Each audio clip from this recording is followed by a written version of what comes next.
In this video, we're going to find the beats per minute of a song that doesn't have it listed. And so this hip hop drummer here played a couple different beats, but we don't know the exact BPMs that he's using. So I still want to be able to use that in Pro Tools, add it to a song, mess with it. And so I'm going to show you the method to do that.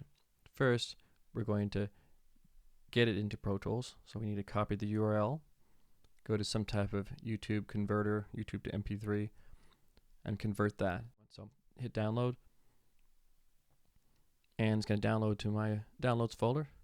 Next, I'm going to open up Pro Tools, and even though this can be done other ways, you can just drag a file directly into Pro Tools, for instance. It's best to go to a file import in Pro Tools.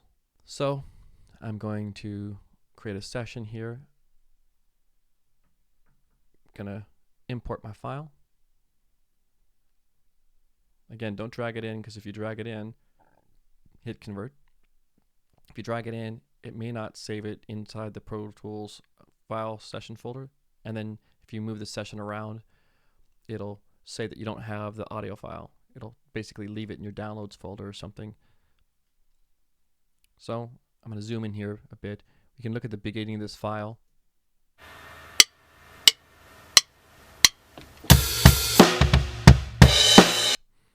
I'm going to just delete the beginning part. I'm also going to get myself right up to where it starts. So the way to do that is go to this button right here, click on it. It says tab to transients. That means when you hit the tab button, it's going to jump to the next loud spike or transient. Well, here it's jumping to these little ones that I want it to, but if I hit it again, it'll jump up to this beginning point. And one more time, zoom in a bit. There it goes, right on. Now I'm going to hit edit and separate at selection. Then click on the beginning part and delete it. I don't need that count in actually for what I'm doing. Zoom out a bit, drag it to the beginning, go back to the beginning again. Okay, now what I want to do is I want to find one or two measures, and preferably like two, gives it a better analysis. I want to find two measures of music. I'm going to find like right at the downbeat of the third measure, and I'm going to have Pro Tools try to figure out what the beats per minute is. So I'm going to listen to it.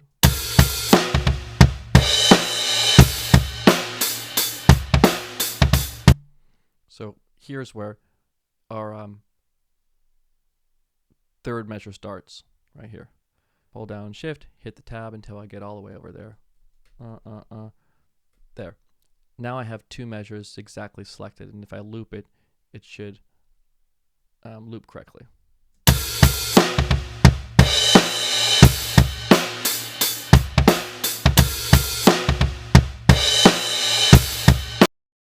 Now I'm going to hit Apple I, or go to event and identify beat. I'm going to say the first starting point is measure 1, and my ending point is not measure 3, 4, but just measure 3. Beat 1. If I hit OK now, it moves everything so that it's at the appropriate tempo, and it says 87.2332 beats per minute.